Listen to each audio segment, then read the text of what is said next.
আমি আমার ফিউচার নিয়ে ভাবি না, অতীত নিয়েও ভাবি না। আমি শুধু একটা জিনিসই ভাবি, নিতু শুধুই আমার। টিজার দিয়েই পুরাই বরবাদ করে দিলেন শাকিব খান। প্রেম কিংবা প্রেমিকার জন্য বহু সিনেমায় বহুভাবে যুদ্ধ করেছেন নায়ক শাকিব খান। সেসব ছাপিয়ে এবার যেন চূড়ান্ত যুদ্ধে নেমেছেন। প্রেমের জন্য এমন ভয়ঙ্কর রূপ অতীতের কোনো সিনেমায় দেখা যায়নি তাকে, যেমনটা কয়েক ঝলকে দেখালেন বরবাদ নায়ক। স্পষ্ট ভাষায় জানান দিলেন, আমি আমার ফিউচার নিয়ে ভাবি না, অতীত নিয়েও ভাবি না, একটা জিনিসই ভাবি, নিতু শুধুই আমার। নিতুরে না পাইলে পুরা দুনিয়ায় বরবাদ কইরা দিতে পারি।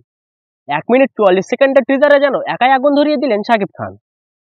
লুক, সংলাপ, অ্যাকশন যেন নতুন অবতারে ভয়ঙ্কর এক প্রেমিক শাকিব খান। সঙ্গে একটু করে ধরা দিলেন মিশা সওদাগর, যিশু সেনগুপ্ত আর প্রিয়তমা ইদিকা পাল। গতকাল সন্ধ্যায় টিজারটি মুক্তি পায়, পলকেই প্রশংসার জোয়ারে ভেসে যাচ্ছেন বরবাদ সংশ্লিষ্টরা। মেহেদী হাসান হৃদয় পরিচালিত সিনেমার মোশন পোস্টার প্রকাশ হয় গত বছরের 18ই ডিসেম্বর।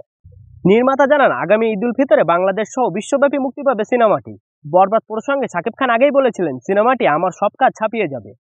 একটা সময় বলেছিলাম আমাদের দেশের সিনেমা আন্তর্জাতিকভাবে রিলিজ হবে হলিউড বলিউডের সঙ্গে। এখন আমাদের সিনেমা বিশ্বের 7টি মহাদেশে মুক্তি পায়। এর আগে প্রিয়তমা, তুফান দিয়ে ভালোবাসা পেয়েছি, আশা করছি বরবাদ সবকিছুকে ছাড়িয়ে যাবে। সিনেমায় একটি আইটেম গানে পারফর্ম করছেন নায়িকা নুসরাত জাহান।